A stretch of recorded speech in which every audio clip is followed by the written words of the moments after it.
Iran আমেরিকার সঙ্গে চুক্তি নয়, যুদ্ধই চায়। কারণ ইতিহাস সাক্ষী দিচ্ছে, আমেরিকার সঙ্গে যে সকল রাষ্ট্র আপোষ করেছে, চুক্তি করেছে, সেই রাষ্ট্রকেই আমেরিকা ধ্বংস করে ছেড়েছে। উদাহরণের তালিকাটি অনেক দীর্ঘ।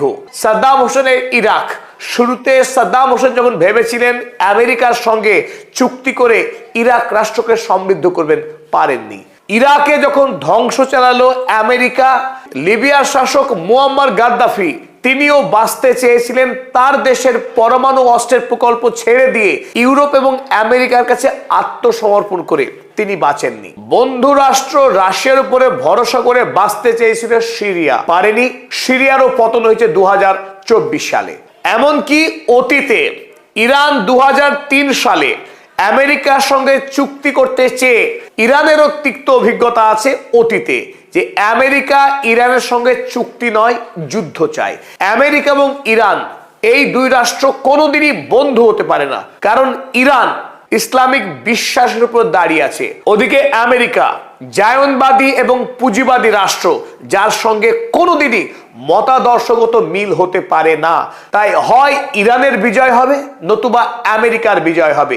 এই দুইয়ের একটি রাষ্ট্র ধ্বংস না হলে কোনোভাবেই মধ্যপ্রাচ্যে শান্তি তৈরি হবে না।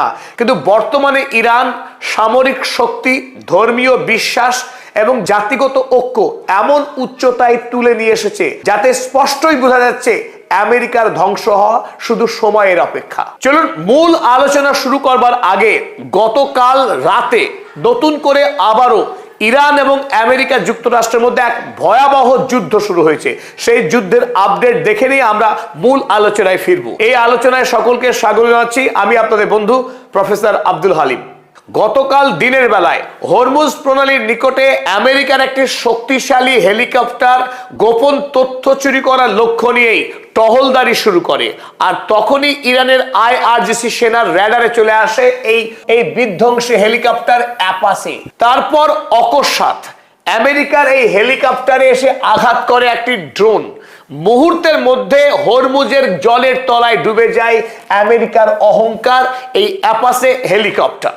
তারপর অবশ্য সেন্টকম, আমেরিকার সামরিক মুখপাত্র, তিনি জানান যে তাদের হেলিকপ্টার এমনি ভেঙে পড়েছে, তাতে ইরানের IRGCর কোনো হাত নেই। কিন্তু রাতের বেলায় ডোনাল্ড ট্রাম্প হুমকি দিয়ে বললেন ইরানকে শাস্তি দেওয়া হবে, কঠোর শাস্তি দেওয়া হবে ইরানকে, কারণ ইরান আমাদের হেলিকপ্টারকে ধ্বংস করেছে হরমুজের জলে, সুতরাং আমরা ইরানকে ছাড়বো না। Very interesting.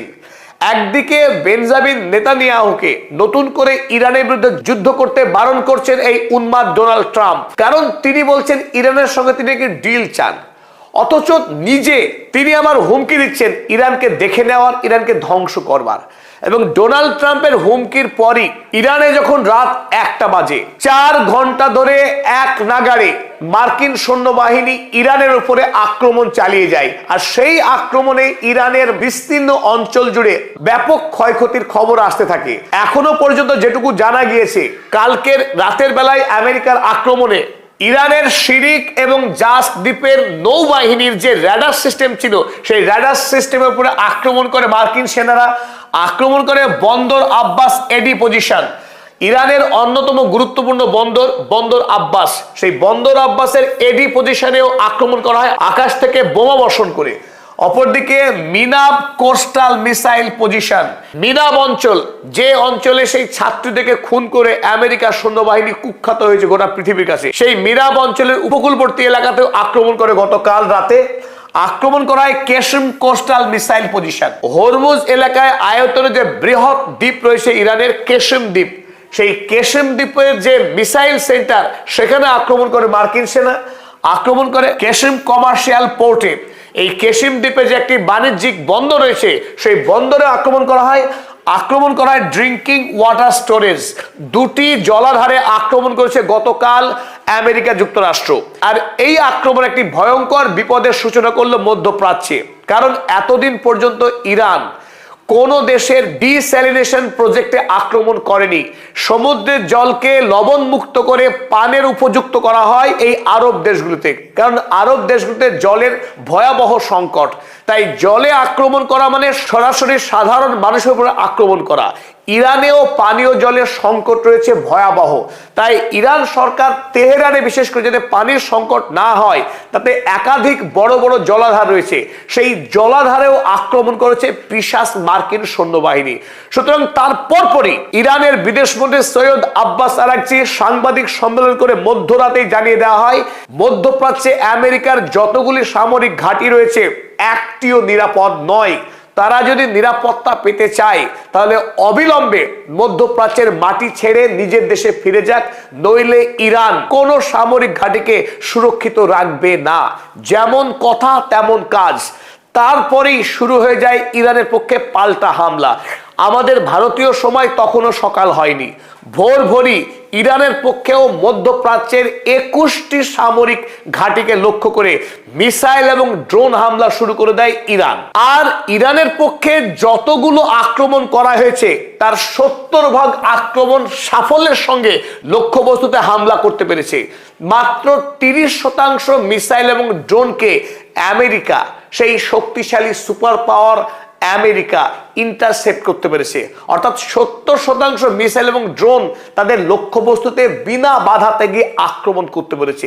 এটা একটা নজিরবিহীন সাফল্য ইরানের আইআরজিসি সৈন্যবাহিনীর জন্য।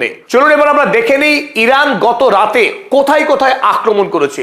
আরো একবার আক্রমণ হয়েছে ইউএস ফিফথ ফ্লিট, বাহরাইনের যে কমান্ড সেন্টার রয়েছে, মধ্যপ্রাচ্যের প্রধান যে নৌঘাঁটি আমেরিকার, সেই নৌঘাঁটির সদর দপ্তরে আরো একবার আক্রমণ করা হয়েছে গতকাল। বিশেষ করে ড্রোন হামলা চালানো হয়েছে ফিফথ ফ্লিটে। আলী আল সালেম এয়ারবেস, কুয়েতের এই কুখ্যাত মার্কিন সামরিক ঘাঁটি আলী আল সালেম এয়ারবেসে আক্রমণ করা হয়েছে। আক্রমণ করেছে আলী আজরাক এয়ারবেস। আজকের ইরানের পক্ষে ভোরবেলায় যে আক্রমণ চালানো হয়েছে তার প্রধান টার্গেট করা হয়েছিল জর্ডনে অবস্থিত মার্কিন সামরিক ঘাঁটিগুলো। তার অন্যতম উল্লেখযোগ্য আলী আজরাক এয়ারবেস। আর এই আলী আজরাক এয়ারবেসের সবচাইতে ভয়াবহ ক্ষতি হয়েছে আজকের এই আক্রমণে। 4টি বড় বড় অবকাঠামো সম্পূর্ণরূপে ধূলিসাৎ হয়ে গিয়েছে বলে খবর পাওয়া গেছে এখনো পর্যন্ত। তারপর MQ-9 ড্রোন শটডাউন। আবার আজকেই ভোরবেলায় আমেরিকার পক্ষ থেকে আরো একটি নতুন MQ-9 ড্রোন পাঠানো হয়েছিল হরমুজ এলাকায়। সেই MQ-9 ড্রোনকেও গুলি করে নামানো হয়েছে। এবং সব থেকে আরো একটি গুরুত্বপূর্ণ আক্রমণ F-35 হ্যাঙ্গার ইন জর্ডন। জর্ডনের F-30 ফাইটার জেট আমেরিকার যেখানে অবস্থান করে রাখা হয়, সেই হ্যাঙ্গারকেও পুরোপুরি ধ্বংস করে দেওয়া হয়েছে জর্ডনে। এছাড়া আরো বেশ কয়েকটি মার্কিন ঘাঁটিকে লক্ষ্য করে আক্রমণ চালিয়েছে ইরান। তাই ইরান আমেরিকাকে যে বিন্দুমাত্র ভয় পায় না, একেবারে শেয়ানে টক্কর। আমেরিকা যদি 1 থাপ্পড় দিয়েছে তো ইরান 10 থাপ্পড় দিচ্ছে। এই মুহূর্তে পৃথিবীতে ইরানের থেকে সাহসী কোনো জাতি আমেরিকাকে পরাস্ত করবার জন্য যে শক্তি এবং স্পর্ধা দরকার, তাতে ইরানের সঙ্গে তুলনা করা যেতে পারে এমন কোনো শক্তি বর্তমান পৃথিবীতে নেই। আমেরিকা এবং ইরানের এই যুদ্ধ নিকট ভবিষ্যতে যে শেষ হচ্ছে না তা খুব জোর দিয়ে বলা যায়। এমনকি এই যুদ্ধ আরো বিভৎস, আরো ভয়াবহ আকার ধারণ করবে নিকট ভবিষ্যতে, সে কথাই আমাদের মনে হচ্ছে। আর ইরান কেন এত সাহসী ও বলিষ্ঠ অবস্থান গ্রহণ করলো, সেই উত্তর খুঁজতে গেলে কিন্তু আমাদেরকে ইতিহাসের পাতায় ফিরতে হবে। 1970-এর দশক যখন আমেরিকা যুক্তরাষ্ট্রের সঙ্গে ইরাক সরকারের ধারাবাহিক সংঘাত হচ্ছিল, সেই সময়ে সাদ্দাম হুসাইন ক্ষমতায় আসেননি। আগেই তিনি ধরে নিয়েছিলেন যে ইরাকের ভবিষ্যৎ নির্ভর করছে আমেরিকার সঙ্গে বন্ধুত্ব স্থাপনের মাধ্যমেই। তাই 1979 সালে প্রথমবারের মতো যখন সাদ্দাম হুসাইন যখন ইরাকের ক্ষমতায় এলেন, ক্ষমতায় এসেই তিনি যে প্রথম কাজ করলেন তা আমেরিকার সঙ্গে বন্ধুত্ব স্থাপন করা। আপনারা ছবি থেকে দেখছেন 1980 সালে আমেরিকার প্রতিরক্ষা সচিব ডোনাল্ড রামসফিল্ড তার সঙ্গে হ্যান্ডশেক করছেন। একদিকে ইরানে 1979 সালে যখন আমেরিকার সৈন্য এবং আমেরিকার কোম্পানিগুলোকে মেরে তাড়িয়েছে ইরান এবং সারা পৃথিবীতে আমেরিকার নাম কলঙ্কিত হয়েছে, ঠিক সেই সময়ে সাদ্দাম হোসেন যখন আমেরিকাকে বন্ধুত্বের অফার দিল, আমেরিকার জন্য সেটা মহার্ঘ ছিল। কারণ ইরানের বিরুদ্ধে বদলা নেওয়া সেটাই ছিল আমেরিকার 1 নম্বর টার্গেট। সাদ্দাম হোসেনের সঙ্গে বন্ধুত্ব করা আমেরিকার লক্ষ্য ছিল না। সুতরাং সাদ্দাম হোসেনের সঙ্গে বন্ধুত্ব করার মধ্য দিয়ে সাদ্দাম হোসেনকে লেলিয়ে দিল ইরানের সঙ্গে যুদ্ধ করতে। আর তারপরে 1980 সালেই ইরাক ইরানের বিধ্বংসী সেই যুদ্ধ শুরু হয়ে গেল। আর এই 8 বছর যুদ্ধ করবার পরেও যখন সাদ্দাম হোসাইন এবং আমেরিকা যুক্তরাষ্ট্র মিলিতভাবে ইরানকে পরাস্ত করতে পারলেন না, ততদিনে আমেরিকা যুক্তরাষ্ট্রের সঙ্গে ইরাকের বন্ধুত্বের চিড় ধরতে শুরু করেছে। কারণ আমেরিকা ইরাকের সঙ্গে বন্ধুত্ব করতে চায়নি, সে চেয়েছিল ইরানকে কবজা করতে। কারণ আমেরিকা চেয়েছিল ইরান এবং ইরাকের প্রাকৃতিক সম্পদ লুট করতে। তাই একদিকে যখন ইরান পরাস্ত হলো না, এমনকি সাদ্দাম হোসাইনও আমেরিকার যে চাওয়া, সেই চাওয়াতে খুব একটা সমর্থন করছেন না। সুতরাং ধীরে ধীরে ইরাকের সঙ্গে আমেরিকা যুক্তরাষ্ট্রের শত্রুতা বাড়তে লাগলো। সাদ্দাম হোসাইন বন্ধু থেকে হয়ে গেলেন খলনায়ক। আর তারপরে আমেরিকা অভিযোগ করতে শুরু করলো Iraq weapon of mass destruction তৈরি করেছে, কেমিক্যাল উইপেন তৈরি করে গোটা মানব জাতিকে খুন করবার ষড়যন্ত্র করছে এই স্বৈরাচারী শাসক সাদ্দাম হুসাইন। সুতরাং 2003 সালে ইরাক আক্রমণ করে সাদ্দাম হোসেনের সরকারকে ফেলে দিয়ে বিচারের নামে প্রহসন করে তাকে নির্মমভাবে খুন করেছে আমেরিকা। তারপর 2003 সাল থেকে আজ 2026 সাল, ইরাক আজও জ্বলছে। আর এই সবটাই ঘটেছে ইরানের চোখের সামনে। তাই ইরান ইরাকের অভিজ্ঞতা থেকে শিক্ষা নিয়েছে, আমেরিকার সঙ্গে কোনোভাবেই ইরানের বন্ধুত্ব হতে পারে না, কোনো দেশেরই বন্ধুত্ব হতে পারে না। আমেরিকা কেবল বিশ্বাস করে খাদ্য খাদকের সম্পর্কে, সে খাদক বাকিরা খাদ্য। ওদিকে যখন ইরাকের পতন হচ্ছে, আফ্রিকা মহাদেশের সবচাইতে উন্নয়নশীল শক্তিশালী যে দেশ গোটা পৃথিবীর নজর কেড়ে নিচ্ছে, আর সেই দেশের শাসক মুয়াম্মার গাদ্দাফি তার ব্যক্তিগত জৌলুসে এবং লিবিয়ার সাফল্যে তিনি জনপ্রিয় হয়ে উঠেছেন। স্বাভাবিকভাবেই আমেরিকা যুক্তরাষ্ট্রের বিষাক্ত দৃষ্টি পড়ল লিবিয়ার দিকে। তখন লিবিয়ার শাসক চেষ্টা করেছিল এই আমেরিকা যুক্তরাষ্ট্রের মানভাঞ্জন করার। এমনকি লিবিয়াতে সেই সময় পুরোদমে শুরু হয়েছিল পারমাণবিক অস্ত্র তৈরির কার্যক্রম। আর তাতে আমেরিকা যুক্তরাষ্ট্র রুষ্ট হয় এই ভয়ে। তখন মুয়াম্মার গাদ্দাফি আমেরিকাকে খুশি করবার জন্য এমনকি 2003 সালে নিজের দেশে তৈরি হওয়া পারমাণবিক চুল্লিকে ভেঙে দিলেন। আর সে কথা যখন আমেরিকা এবং ইংল্যান্ডকে জানানো হলো, ইংল্যান্ডের প্রধানমন্ত্রী টনি ব্লেয়ার হাসি মুখে তিনি এলেন লিবিয়াতে মুয়াম্মার গাদ্দাফির সঙ্গে বন্ধুত্ব করতে। কিন্তু সেই বন্ধুত্ব দীর্ঘস্থায়ী হয়নি। মুয়াম্মার গাদ্দাফি যখন পারমাণবিক অস্ত্র তৈরি করার আবদার ছাড়লেন, এই আমেরিকা এবং ইংল্যান্ডের শাসকরা বেজায় খুশি হলেন। খোদ টনি ব্লেয়ার, তৎকালীন ইংল্যান্ডের প্রধানমন্ত্রী, একেবারে হাসি মুখে তিনি চলে এলেন লিবিয়াতে সাক্ষাৎ করতে এই মুয়াম্মার গাদ্দাফির সঙ্গে। সারা পৃথিবীতে এই বন্ধুত্বের ছবি ছড়িয়ে পড়লো। কিন্তু ইংল্যান্ড এবং আমেরিকা তারা কেবল মুয়াম্মার গাদ্দাফির বন্ধুত্ব পেয়ে খুশি হওয়ার পাত্র ছিলেন না, তারা চেয়েছিল লিবিয়ার অফুরন্ত প্রাকৃতিক সম্পদের দখল। আর যখন মুয়াম্মার গাদ্দাফি এই চাওয়াতে সম্মতি দিলেন না, আর তখনই শুরু হয়ে গেল নেটো বাহিনীর আক্রমণ। সাল 2011 এই মুয়াম্মার গাদ্দাফির সরকারকে ফেলে দিয়ে দেশের বিদ্রোহীদের লেলিয়ে দিয়ে রাস্তায় প্রাণীর মতো খুন করা হলো মুয়াম্মার গাদ্দাফিকে। শেষ হলো ইতিহাসের আরো এক অধ্যায়। গাদ্দাফির পতনও ঘটলো ইরানের চোখের সামনেই। আর এতে ইরান হাড়ে হাড়ে শিক্ষা পেল যে আমেরিকার কাছে কোনো দেশ অস্ত্র সমর্পণ করে দিয়ে সে নিরাপদ থাকতে পারে না। একদিন না একদিন আমেরিকা সেই দেশকে ছোবল মেরে ধ্বংস করবেই।